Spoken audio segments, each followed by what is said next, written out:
கிறிஸ்து-இயேசுவில் அன்புமிக்க சகோதர சகோதரிகளே, இன்று நாம் தாயாம் திரு அவையோடு இணைந்து பொது காலத்தின் 17வது வாரத்திலே வெள்ளிக்கிழமையிலே புனித அல்போன்ஸ் மரியா லிகோரி என்பவருடைய விழாவை கொண்டாட நமக்கு அழைப்பு விடுக்கின்றது. இவருடைய வாழ்வை பற்றி சிந்திக்கின்ற பொழுது குறிப்பாக இவர் ஒரு நேர்மையான இறைவாக்கினராகவும் வருத்தமும் அன்பும் கலந்த வாழ்க்கையின் சிறந்த மாதிரியாகவும் இருக்கிறார். செல்வமும் புகழும் நிறைந்த ஒரு குடும்பத்தில் பிறந்தாலும் அவரது இதயம் இறைவனையே நாடியது.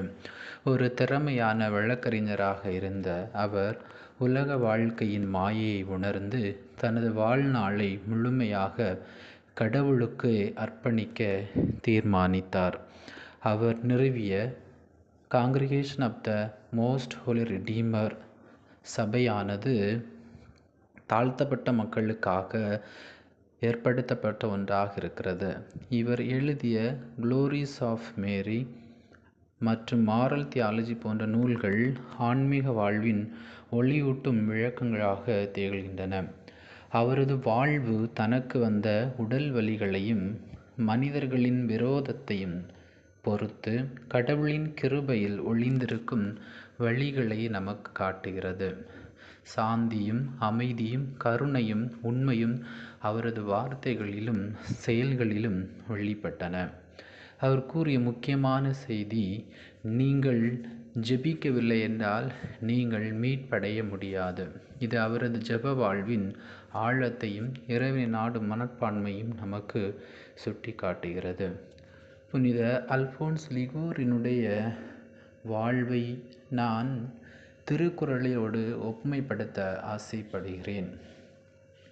திருக்குறளும் புனிதருடைய வாழ்வும் தூய்மை, ஒழுக்கம், கருணை, தவம், அறம் ஆகியவற்றை அடிப்படையாக கொண்டவை. இங்கே அவருடைய வாழ்க்கையின் சில முக்கிய அம்சங்களை திருக்குறளுடன் ஒப்பிட்டு பார்க்கலாம். அறம் நாடிய வாழ்வு.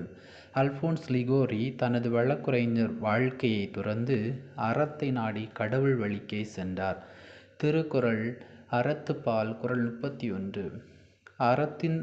அறத்தின் ஒங்கு ஆக்கமும் இல்லை, அதனை திறத்து கொண்ட வாழ்வோரின் மேல்.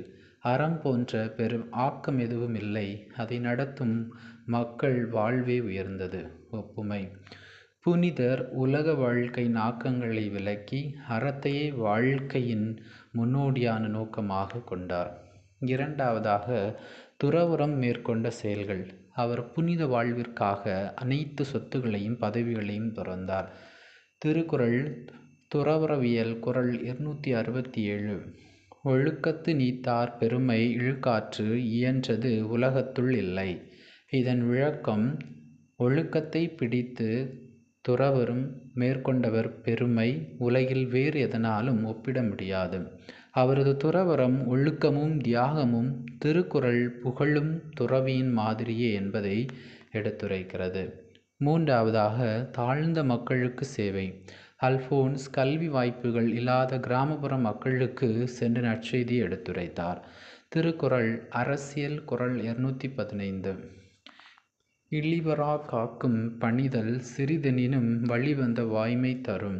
இதன் விளக்கம், தாழ்ந்தவர்களை உதவுவதற்கான பணிதல் சிறியதாக தோன்றினாலும் அது உண்மை மற்றும் அறநெறி வளர்ச்சிக்கு வழிவகுக்கும். இந்த இரண்டினுடைய ஒப்புமை பார்க்கின்ற பொழுது புனிதர் தனது வாழ்வின் பெரும் பகுதியை இதற்கே அர்ப்பணித்தார். தாழ்ந்தவர்களுக்கான கிறிஸ்தவம். நான்காவது, தவ வாழ்க்கை மற்றும் ஜெபம். அவர் கூறிய முக்கியமான கருத்து, ஜெபமின்றி மீட்பு இல்லை. திருக்குறள் தவம் 267. தவம் செய்து தானற வாழாது உலக நீத்தல் அவம் செய்து ஆக்கம் செயல். தவம் இல்லை என்றால் உலக வாழ்க்கை வெறும் வெட்கமே.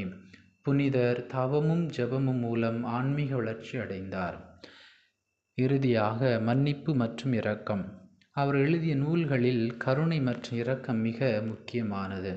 இதனை திருக்குறள் இரக்கம் குறள் 248. இனிய உளவாக இன்னாத கூறல் கனி இருப்ப காய் கவர்ந்தற்று.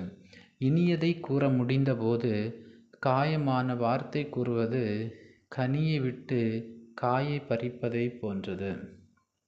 ஒப்புமை: புனிதர் வாழ்வில் எப்போதும் இரக்கம் முக்கிய இடம் பெற்றது. அவரது எழுத்துக்களிலும் இதை நாம் பார்க்க முடியும். கிறிஸ்து இயேசுவில் அன்புமிக்க சகோதர சகோதரிகள், இன்று நாம் விழா கொண்டாடக்கூடிய புனித அல்போன்ஸ் லிகோரினுடைய வாழ்வானது நம் ஆண்டவர் இயேசுனுடைய வாழ்வை போன்று மிக நெருங்கிய தொடர்புடையதாக இருக்கிறது. அவர் தன்னுடைய வாழ்விலே அறம் நாடிய வாழ்வாக தன்னுடைய வாழ்வை வாழ்ந்தார்.